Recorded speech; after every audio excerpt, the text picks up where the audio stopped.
લોકસભાની ઐતિહાસિક ચૂંટણી પછીનો આ બીજો તબક્કો એટલે કે મહારાષ્ટ્ર દેશની રાજધાની જેને કહીએ છીએ એમાં મહારાષ્ટ્રની ચૂંટણી સાથે અન્ય રાજ્યોની પેટા ચૂંટણી ઉત્તર પ્રદેશ, બિહાર, રાજસ્થાન જેવા રાજ્યોમાં ચૂંટણી દેશની જનતાએ દેશના યશસ્વી પ્રધાનમંત્રી આદરણીય મોદીજીના નેતૃત્વમાં ફરી એકવાર સાબિત કરી બતાવ્યું છે ભારતીય જનતા પાર્ટીની વિકાસની રાજનીતિને લોકોએ સ્વીકારી છે.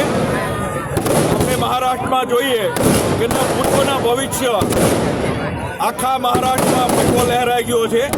288માંથી લગભગ 250 કરતાં વધારે સીટો મહાયુતિને જ્યારે લોકોએ ભેટ આપી છે ત્યારે આજના દિવસે આપણે સૌ આદરણીય દેશના યશસ્વી પ્રધાનમંત્રી મોદીજીને ખૂબ ખૂબ અભિનંદન પાઠવીએ છીએ.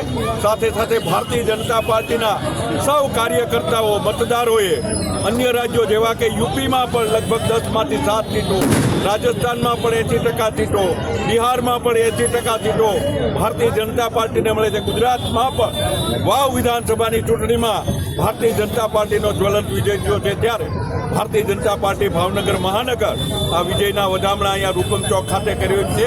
આ પ્રસંગમાં આપણી વચ્ચે ઉપસ્થિત શહેરના પ્રથમ નાગરિક મેયર શ્રી ભરતભાઈ બારડ, ભાવનગર પૂર્વના લોકલાડીલા ધારાસભ્ય બેન શ્રી સેજલબેન પંડ્યા, ભારતીય જનતા પાર્ટીનું સંગઠનનું કામ કરતા અહીંયા પ્રદેશ દ્વારા નિયુક્ત થયેલ બેન શ્રી વંદનાબેન બકવાણા, ચૂંટાયેલા સૌ જનપ્રતિનિધિઓ, કોર્પોરેશનના સૌ પદાધિકારીઓ, મહામંત્રીશ્રીઓ, સંગઠનના હોદ્દેદારો અને સૌ કાર્યકર્તાઓ વિશાળ સંખ્યામાં આ જ્વલંત વિજયને આજે મીઠા મોઢા કરાવી ફટાકડા ફોડી અને અમે વધાવ્યો છે.